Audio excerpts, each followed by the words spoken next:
ભાવનગર શહેરના કરચલિયાપરા ખાતે પાનની દુકાન પર મારામારી સર્જાતા એક વ્યક્તિને ઈજા. મળતી માહિતી મુજબ શહેરના કરચલિયાપરા ખાતે પાનની દુકાન ધરાવતા દિનેશભાઈ પોતાની દુકાન પર હતા તે દરમિયાન બે શખ્સો ધારિયા અને તલવાર સાથે ઘસી આવીને દિનેશભાઈને મારવા લાગેલ. દિનેશભાઈ કંઈ સમજે તે પહેલાં જ બંને ઈસમો હુમલો કરીને નાસી છૂટ્યા. આ હુમલામાં દિનેશભાઈને હાથના ભાગે અને વાંસાના ભાગે ઈજાઓ પહોંચતા તેમને તાત્કાલિક ભાવનગર શહેરની સટી હોસ્પિટલ ખાતે ખસેડવામાં આવેલ.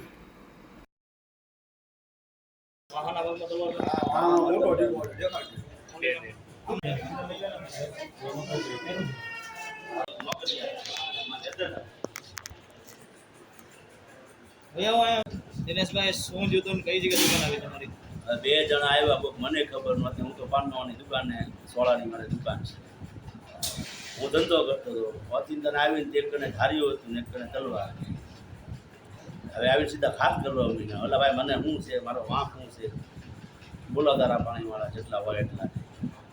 પણ મેં કીધું થયું હું, મને કાંઈ વાતની તો ખબર પડી જોઈએ ને. મને ખબર નથી કોણ હતા ને ક્યાંથી આવ્યા એ. પછી નાથી કોકે કીધું કે એક નામ ભીમો હતો. બે જણા હતા, બીજો કોઈની હારે હતું. કઈ જગ્યા રહ્યો તમે? હું કરચલિયાપરા હેઠાં.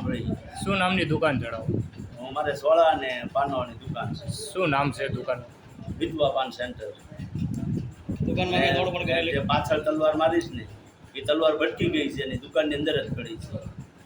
ને થોડું ઘણું દુકાનમાં એ લોકો કરી કાઢ્યું. કામ હારિયાને ફેરવા ગયા. એ તલવાર જે વાહમાં મારી એ તલવાર ભટકી ગયેલી અંદર જ પડી છે.